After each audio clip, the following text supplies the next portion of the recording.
Rosana Marguerite Nyakade, ancienne ministre des Armées du Togo. Je viens vers vous aujourd'hui avec respect pour la première fois en vidéo en tant que citoyenne togolaise. Je viens vous parler avec franchise et responsabilité, mais également avec un profond amour pour notre pays, le Togo. Je suis consciente que ma prise de position peut surprendre et déranger. Depuis la diffusion de mes tribunes, certains disent que je m'exprime par amertume ou par frustration. D'autres doutent de mes actions et pensent que je ne peux pas vouloir d'une sincère unité ou du changement. Je sais ce que cela peut représenter dans l'imaginaire collectif. À cela, je réponds, oui, j'ai des liens familiaux avec la famille Nyassimbe. Oui, mes enfants en sont issus. Cela est un fait. Mais il n'enlève rien à mon droit de m'exprimer en toute conscience sur la situation du Togo. Avant d'être lié à une famille ou à une communauté, je suis avant tout une citoyenne togolaise, lucide, qui n'accepte pas de garder le silence face à ce que subit mon pays, notre pays. Dites-moi, pourquoi devrais-je me taire au motif de mes origines ethniques, de mes liens familiaux ou parce que j'ai été ministre et sous prétexte d'avoir bénéficié du système? Non. Garder le silence face aux dérives que j'ai constatées quand j'étais dans le gouvernement serait trahir les valeurs qui me sont chères et qui constituent mes repères de vie. Ce serait renier ma conscience. Ce serait trahir le peuple togolais. C'est donc en toute légitimité que je revendique aujourd'hui mon droit de parole et que naturellement, je me joins aux voix qui appellent au changement. Vous savez, seuls les esprits fermés refusent d'évoluer. Chères concitoyennes et chers concitoyens, le silence dans ce contexte est une faute morale. L'inaction est une complicité et il est important de ne pas laisser la peur dicter nos actions et nos choix, car c'est en surmontant nos peurs que nous pouvons réellement avancer et agir de manière plus éclairée et courageuse. Dès les premières heures de son indépendance, le Togo n'a jamais connu la paix. Pas la vraie, pas celle qui libère et qui rassemble. Le Togo est resté enfermé dans un cycle ininterrompu d'abus, de violence et de répression contre sa propre population. Des parents ont été tués pour leurs opinions, d'autres contraints à l'exil, laissant derrière eux des générations meurtries, des familles brisées et des enfants grandir dans la douleur. Des Togolais, qu'ils soient du nord, du sud, de l'est ou de l'ouest, ont été contraints de fuir leur propre pays, non pas pour une meilleure vie, mais pour survivre. Toutefois, il n'y a pas que ceux qui sont partis. Il y a aussi ceux qui sont restés. Ceux qui vivent au Togo et qui ont appris à se taire par peur et par instinct de survie. Des citoyens emprisonnés, privés de leurs droits les plus élémentaires et de leur dignité. Nous pensons à tous les Togolais, d'ici et d'ailleurs, qui portent en eux des blessures profondes, des douleurs anciennes, et des colères légitimes. Il serait difficile d'imaginer toute cette souffrance parce qu'il faut la vivre pour la comprendre. Il est temps d'arrêter toutes ces souffrances, d'assumer les erreurs du passé et de faire du Togo un pays de repentance, un pays de justice, un pays de mémoire. Ce sera le prix de la guérison et le seul chemin vers un pays de pardon et vers une paix réelle. Nous devons aussi avoir en mémoire que le problème togolais n'est pas une région. Le problème n'est pas non plus un nom de famille, ni une communauté. Le vrai problème, c'est un système qui a trahi les espoirs du peuple. Et ce système doit être combattu et changé. Chères concitoyennes, chers concitoyens, notre pays ne se construira pas dans la division, mais dans l'unité afin de faire du Togo une nation. Nous avons tous un rôle à jouer afin que nos concitoyens de l'extérieur puissent rentrer chez eux et que tous les Togolais vivent en paix, parlent sans peur et marchent sans crainte. C'est ensemble que nous reconstruirons notre pays dans la fraternité et la détermination. Le temps du silence est terminé. Le moment est venu de dire les choses avec clarté. Nous avons besoin d'un Togo nouveau, d'un pays libre, juste, réconcilié et tourné vers l'avenir. Le Togo est en effet un pays riche, doté de ressources humaines et naturelles considérables. Il devrait être un modèle de développement. Hélas, les années de privation de liberté, de mauvaise gouvernance, de corruption endémique et d'impunité ont gravement compromis notre avenir collectif. Nous sommes conscients qu'il n'est pas facile de gouverner et de diriger. Mais le régime actuel a eu le temps, les moyens pour changer le destin du Togo. Malheureusement, il a échoué et il n'y a plus d'excuses. Laissez Faure Gnassingbé au pouvoir encore, il doit, d'une manière responsable,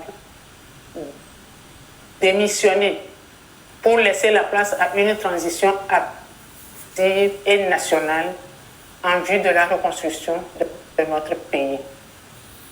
Le peuple togolais doit prendre ses responsabilités pour intensifier son engagement citoyen dans la paix et la légalité pour que le changement devienne réalité. Le Togo doit renaître. C'est une réalité historique. Aucun peuple ne peut accepter indéfiniment cette oppression, cette misère. Je saisis l'occasion pour lancer un appel une fois de plus aux forces armées et de sécurité à se ranger aux côtés du peuple pour la libération et la reconstruction de notre pays, le Togo. Trop de sang, il est temps de le laver. Mes chers compatriotes, ne laissons plus la peur dicter notre silence. Ne laissons plus la division nous empêcher de nous unir. Il est temps d'écrire une nouvelle page, de reconstruire un pays où chaque Togolais aura sa place, sa voix et sa dignité. Chers compatriotes, l'histoire nous attend et le Togo espère une seule nation, un seul avenir, le nôtre. Je vous remercie. Alors, voilà l'intégralité de la vidéo, de la sortie en vidéo de notre compatriote, Madame Nyakade. Lorsque notre compatriote a commencé par signer des tribunes, il y a des gens qui se posaient des questions, les gens disaient oui, pourquoi il ne parle pas? J'ai eu à répondre à plusieurs personnes, c'est pas vous qui tenez son agenda. C'est une grande dame, elle sait ce qu'elle fait. Quelque chose lui arrive demain, nous devons être prêts à la soutenir. Parce qu'on a affaire à quelqu'un, comme Faure Gnassingbé, qui ne s'arrête pas du tout. Pour le pouvoir, il est prêt à tout. Donc, ne soyons pas surpris que demain, ou cette nuit, ou je ne sais pas quoi, quelque chose arrive à cette dame. Il est prêt à tout pour garder le pouvoir. Il a son propre frère en prison depuis 16 ans, Kwacha. Il y a eu des approches pour libérer Kwacha. Plusieurs personnalités africaines sont arrivées pour le supplier de libérer son frère. À des gens, il a promis demain, à d'autres avant, après demain, à d'autres dans un an. Ça fait 16 ans que son frère est là. Nous avons aujourd'hui l'opportunité de finir avec Faure Gnassingbé. Parce que, justement, dans sa propre famille, il ne fait même plus l'unanimité. Donc, nous ne sommes plus, je ne sais pas quoi dire. C'est-à-dire, aujourd'hui, Faure Gnassingbé, lui, il sait plus que tout, que son pouvoir, il est fini. Il le sait. Le reste, il ne sait pas quand est-ce qu'il va tomber, mais il sait que son pouvoir est fini. La preuve, il a des difficultés énormes à former un simple gouvernement. Les femmes se bagarrent autour de lui. Il y a X qui dit je vais partir, il dit non, toi tu ne pars pas, d'autres disent je veux. Il est perdu. Il n'y a que quelques individus qui veulent avoir un peu d'argent, qui s'agitent sur les réseaux sociaux. Faure lui-même, il ne dort pas. Il ne dort pas. Quand vous le voyez physiquement, vous sentez qu'il en a. Il est fatigué. Mais comme il ne sait pas à quelle sauce il va être mangé demain, il s'accroche. C'est-à-dire c'est une logique de jusqu'au boutiste. Je m'accroche, advienne que pourra. Donc, aujourd'hui, nous sommes à un tournant. Nous sommes fondamentalement à un tournant. Donc, moi, je tiens à dire vraiment merci à cette dame courageuse qu'elle est. Ce n'est pas évident. Quand on voit toute la pesanteur, toute la pression qui est sur elle. Son arrestation, peut-être, ça a été pensé depuis, mais ce sera la goutte d'eau qui va faire déborder le vase. Parce que là, tout est fissuré.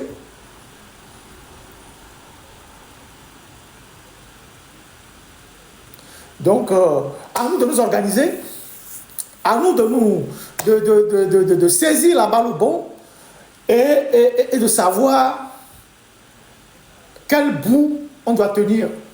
On s'en fout de ce que les gens vont dire. On s'en fout de ce que les gens vont dire. La réalité, c'est que cette gouvernance nous a détruit le Togo sur tous les plans. Sur le plan des valeurs, sur le plan de la morale, sur le plan économique, sur le plan... C'est-à-dire, le Togolais n'est plus personne. Quand on dit tu es Togolais, tu n'es plus personne sur cette terre. Tout le monde se moque de toi. Cette fierté qui est la nôtre, on doit la retrouver. Et retrouver cette fierté passe par le départ de Faure Gnassingbé. Madame Nyakade l'a dit, il doit démissionner. Il n'a plus rien à offrir aux Togolais. Il peut aller faire ça défilé de mannequinat ailleurs. Il doit partir. Il doit partir. Puisqu'on peut même lui donner encore 20 ans, 100 ans, il ne fera absolument rien. Il ne fera rien de son pouvoir. On peut lui donner 10 ans, il ne fera rien de son pouvoir. Je vous ai dit tantôt que lui-même disait à ses ministres, est-ce que vous voyez les bonnes routes au Bénin? Comme si ce n'est pas lui qui gouvernait le pays. Ses propres frères, ses amis ont commencé par dire, ah, vous voyez les routes au Bénin? Donc ce n'est pas lui qui gouverne le Togo. On a commencé par reprocher au ministre que vous faites quoi là-bas? Vous voyez les routes au Bénin? Bon, donc les ministres vont passer derrière Faure Gnassingbé pour faire les routes comme on le fait au Bénin. Eux-mêmes, ils en parlent en interne.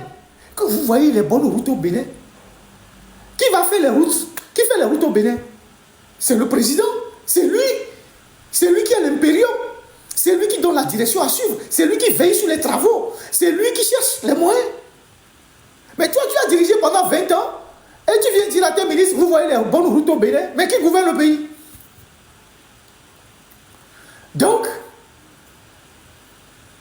il faut qu'on en finisse avec cette histoire. Pour qu'on retrouve la dignité de notre pays. Faure Gnassingbé, c'est une parenthèse. Une parenthèse malheureuse. Moi, je l'avais vu en 2005. Je vous dis, je vais faire tout pour retrouver cette vidéo. L'émission a été animée par Guy Mario. J'étais entouré de plusieurs jeunes de UNIR. J'étais pratiquement le seul qui me battait contre eux. Au 2 février, dirigé sur TV2. L'émission était dirigée sur TV2.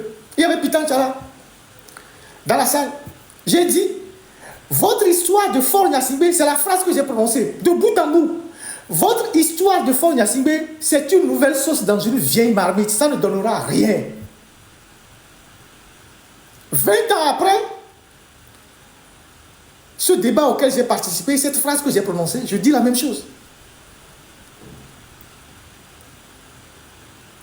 Donc, voilà. Le jour-là, quand je suis sorti du débat, il y avait des militaires partout en ville. On a terminé le débat vers 1h du matin. Il y avait des milices. Comment est-ce qu'il faut rentrer? Le lendemain, quand je me suis réveillé, les gens me regardaient dans le quartier comme un extraterrestre. Tu as pu dire ça? Il y a 20 ans.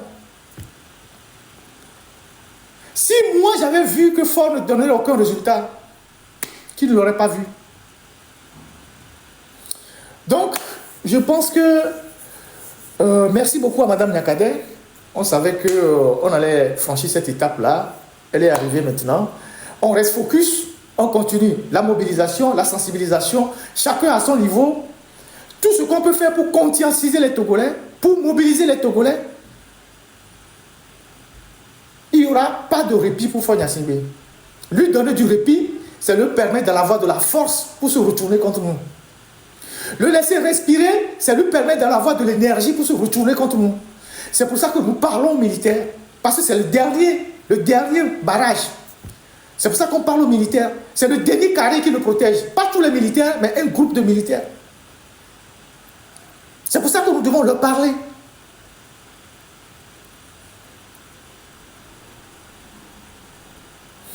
Ils doivent choisir le parti du peuple. Quand je dis le parti du peuple, je parle français, je ne parle pas de parti politique. Ils doivent basculer du côté du peuple. Faure Gnassingbé, il a régné pendant 20 ans, il a eu ses milliards, il a eu ses femmes. Il peut aller vivre comme il veut ailleurs. Et laisser le Togo reprendre sa route normale vers le développement, vers sa dignité.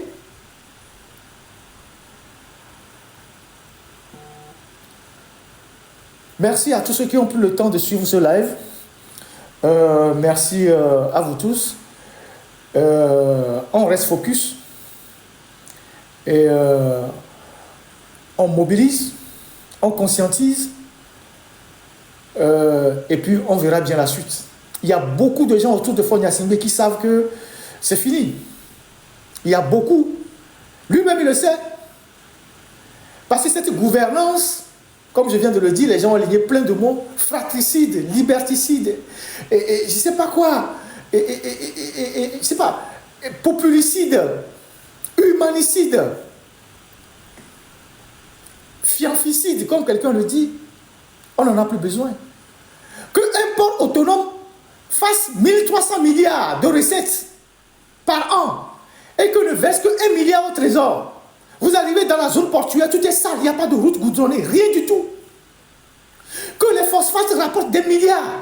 Vous arrivez dans la zone de Akoumapé, Haoto, tout ça, rien du tout. Il n'y a pas de route, il n'y a pas d'électricité, il n'y a pas d'école, il n'y a pas de terre pour cultiver. Vous allez à Tablibo avec toutes les sociétés minières qui sont là-bas, qui rapportent des milliards, l'argent disparaît.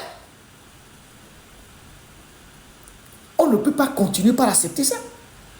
Qu'un seul individu puisse s'accaparer des richesses de tout un pays comme il veut.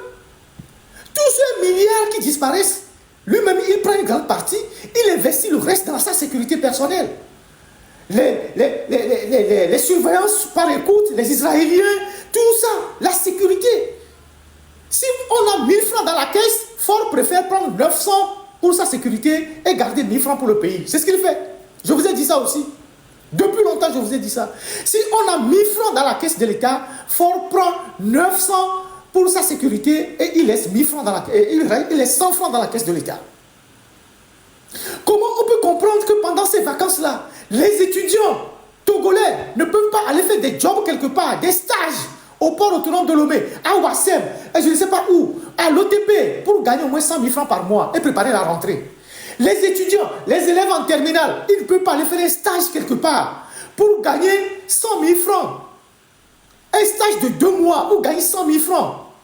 Au moins, il sait qu'à la fin du stage, il a 200 000 francs, il peut payer sa rentrée. Les élèves qui sont en terminale, ils ne peuvent pas aller faire du stage quelque part. Rien du tout. On a clochardisé le pays. Lomé seul a au moins 50 000 bars. Je vous ai donné ce chiffre-là avant de quitter le Togo. Ça a augmenté certainement. Je le tiens des tenanciers des bars. Lomé seul a 50 000 bars recensés quand j'ai quitté le Togo il y a 2 ans. 50 000 bars, débit de boisson. Et qui parle de boisson, parle de sexe. Quand on finit de se saouler la gueule, on va à la chambre de passage. C'est pour ça qu'il y a des chambres de passage, des motels dans tous les quartiers. C'est la prostitution. C'est la dépravation des mœurs. Des dirigeants, c'est des gens qui préservent des valeurs. On ne peut pas continuer à accepter qu'un pays soit détruit dans son âme. On a multiplié les bars partout. Les lieux de je ne sais quoi partout. Les benzodromes partout. Mais dans ce pays, il y a la gendarmerie, il y a la police. Les gens font des partous, les gens font des busy, les gens font je ne sais pas quoi. Personne ne les arrête. Atteinte à la pudeur, atteinte aux bonnes mœurs, personne ne les arrête. Parce que ceux qui sont à la tête du pays, ils font pareil. Vous voulez qu'on fasse quoi? Les étudiants. Vous savez qu'en temps normal, vous les étudiants, quel que soit votre domaine, en pleine vacances, vous devez être dans les entreprises pour faire des stages. À la brasserie, à je ne sais où, dans quelle société, selon vos filières. Et ce sont ces stages-là qui vous permettent de gagner de l'argent pour préparer la rentrée, pour acheter un ordinateur, pour préparer les cours. Le système LMD est un fiasco total. Le système LMD a créé un désordre dans les universités. Alors qu'on n'était pas prêt pour ce système-là, on l'a importé. Aujourd'hui, c'est un désordre total. Personne ne réfléchit à arrêter ça. Au Togo, on continue de faire le probatoire, alors qu'on sait que c'est un diplôme qui ne vaut rien. Et on utilise le probatoire pour bloquer l'avancement des élèves. Personne ne fait la réforme pour dire on arrête ça. Parce qu'au sommet de l'État, personne ne réfléchit. Quand le monde a changé, il y a 60 ans, on faisait le probatoire. On ne peut pas continuer à faire le probatoire en 2025 pour bloquer les élèves. On peut faire le bac en 2 temps, comme on le fait dans d'autres pays. La première peut être une première partie du bac. Et la deuxième année, on termine le bac, on commence les premières épreuves en terminale. En première, on finit les épreuves en terminale. De tous ces universitaires qui sont aujourd'hui au gouvernement, personne n'arrive à convaincre Fonia Sibé qu'il faut arrêter le bac 1. Parce que le bac 1, c'est un business pour certains dans l'administration. Parce qu'on débloque de l'argent pour les corrections, pour ceci, les inspecteurs, tout le monde a sa part. Un système d'examen obsolète. Personne ne réfléchit. Nous utilisons le bac 1 comme un filtre pour bloquer l'éducation de plusieurs enfants, de plusieurs jeunes, qui sont des génies qu'on perd facilement parce qu'ils n'ont pas pu avoir le bac. Et ce bac 1 là, ça ne franchit pas les frontières du Togo. Personne ne le reconnaît ailleurs. Aucune réflexion, aucune analyse. Si malgré tout ce qui se dit aujourd'hui, le 30 août, tu es Togolais et tu veux rester encore à la maison, c'est ton problème. Si malgré tout ce qu'on dit, dans 2 semaines, tu restes encore à la maison, que c'est Ferdinand qui soutient les gens, que c'est Ferdinand qui est de sortie, moi je m'en fous. Je m'en fous, je peux vivre tranquillement. Tu restes là-bas, c'est ton problème. Il faut que les Togolais comprennent que la liberté doit s'arracher au prix de 1000 sacrifices. Il est temps que Faure Gnassingbé s'en aille. Personne ne le veut du mal. Il a gouverné pendant 20 ans. Les Togolais ont été patients avec lui. Il n'a rien foutu. Il a été capable de rien faire. Il faut qu'il se barre.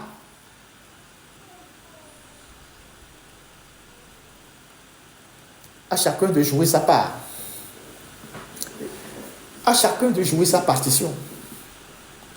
À chacun de savoir quelle est la part qu'il joue dans cette histoire vers la liberté de notre pays.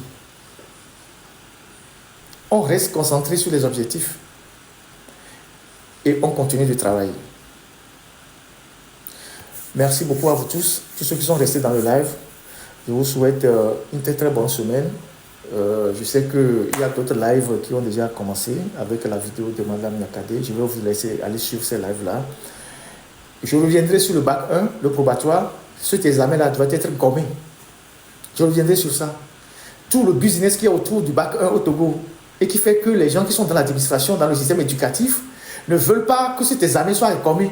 Et comme on a un chef d'État qui lui-même, l'éducation le préoccupe, il n'est pas capable de lui-même de faire des réflexions et de demander à des gens d'améliorer la réflexion qu'il a. C'est toi-même, en tant que chef d'État, chef d'entreprise, qui imagine, qui a des idées, qui demande à tes collaborateurs, écoutez, j'ai des idées, on va faire quoi? Rien du tout. Rien. Ça réfléchit à faire la fête, à prendre jet privé, à sortir le meilleur costume, à faire ci, à faire ça, à acheter la meilleure voiture qui est sortie, à écouter les gens au téléphone pour voir qui parlent mal de toi, tout ça. C'est ça la gouvernance.